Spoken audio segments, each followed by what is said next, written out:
Alguns anos atrás, o STF excluiu o ICMS da base de cálculo do PIS e da COFINS, no que ficou conhecido como a tese do século, principalmente por causa do impacto econômico que essa decisão trouxe.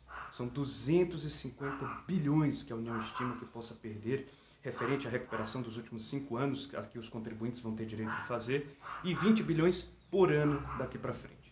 Inclusive, eu imagino que muito dessa reforma tributária, muito do fato de essa reforma tributária estar focada em PIS e COFINS, decorre disso, do fato de que a União vai tentar, sob o pretexto de simplificar a tributação de PIS e COFINS, compensar essa perda arrecadatória.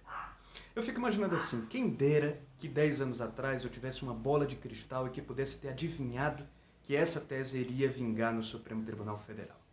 Acontece que pode ser que a próxima tese do século já esteja tramitando por aí, já esteja rolando por aí. E aí, qual poderia ser ela? Se eu tivesse que apostar em alguma das teses que hoje estão por aí, em qual delas eu apostaria? É sobre isso que eu quero falar no vídeo de hoje.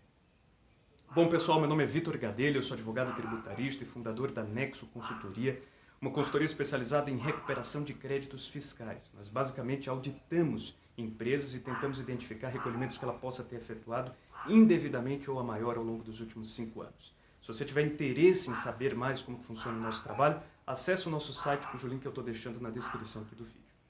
Bom, assim que saiu a decisão da exclusão do ICMS da base de cálculo do PIS e da COFINS, surgiram várias teses chamadas derivadas, ou teses filhote, que são teses que se baseiam basicamente nos mesmos fundamentos da exclusão do ICMS da base do PIS e da COFINS. Um exemplo delas é a exclusão do ICMS da base do percentual de presunção do lucro presumido. Outro exemplo é a exclusão do ICMS ou do ISS da base de cálculo da CPRB, que é a Contribuição Previdenciária sobre a Receita Bruta. Sendo que de todas as teses derivadas que surgiram, a que eu considero a mais relevante, sem sombra de dúvidas, e é nessa que eu apostaria, é a exclusão do ISS da base de cálculo do PIS e da COFINS. Por quê?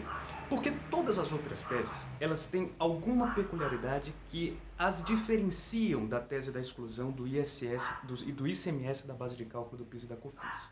Por exemplo, a exclusão do ICMS da base de cálculo da CPRB. Ela tem uma pequena diferença, que é o fato de que a CPRB é um regime especial adotado por empresas que optam por expressamente recolher a CPRB sobre aquela base de cálculo que foi definida em lei, que inclui o ICMS. Então, assim, embora eu também ache meio absurdo que, de alguma forma, o conceito de faturamento seja um para um determinado tributo e seja outro para outro tributo, existe um espaço para se discutir que há uma diferença entre uma tese e outra. Sendo que, no caso da exclusão do ISS, é muito difícil você encontrar alguma diferença em relação à tese da exclusão do ICMS da base do PIS e da COFINS. Por quê? O argumento que o Supremo adotou para excluir o ICMS foi o de que, a partir do momento em que um tributo ingressa no caixa de uma empresa, ele já passa a fazer parte da União, ele já é parte do patrimônio da União. Portanto, ele apenas está transitando no caixa do contribuinte, não podendo assim ser contabilizado como parte do seu faturamento. Ora, se isso acontece com o ICMS, não tem por que não acontecer com o ISS. É exatamente a mesma coisa. Também, quando qualquer prestador de serviço fatura um determinado serviço, está embutido nesse valor o ISS incidente sobre ele e, consequentemente, se o ICMS não compõe a base de cálculo, também ele não poderia compor a base do PIS e da COFINS. Portanto, hoje eu recomendo que qualquer empresa que seja prestadora de serviço e que, portanto, seja obrigada a recolher ISS, impetre o quanto antes o mandado de segurança pleiteando a suspensão e a recuperação desse recolhimento. A partir do momento em que for concedida uma liminar ou uma sentença favorável, passe a efetuar a suspensão desse recolhimento, ou mediante depósito judicial, ou simplesmente suspendendo, mas se contingenciando para a hipótese de, eventualmente, essa liminar ou essa sentença serem revogadas no futuro e você ter que devolver os valores não recolhidos dentro de 30 dias com juros.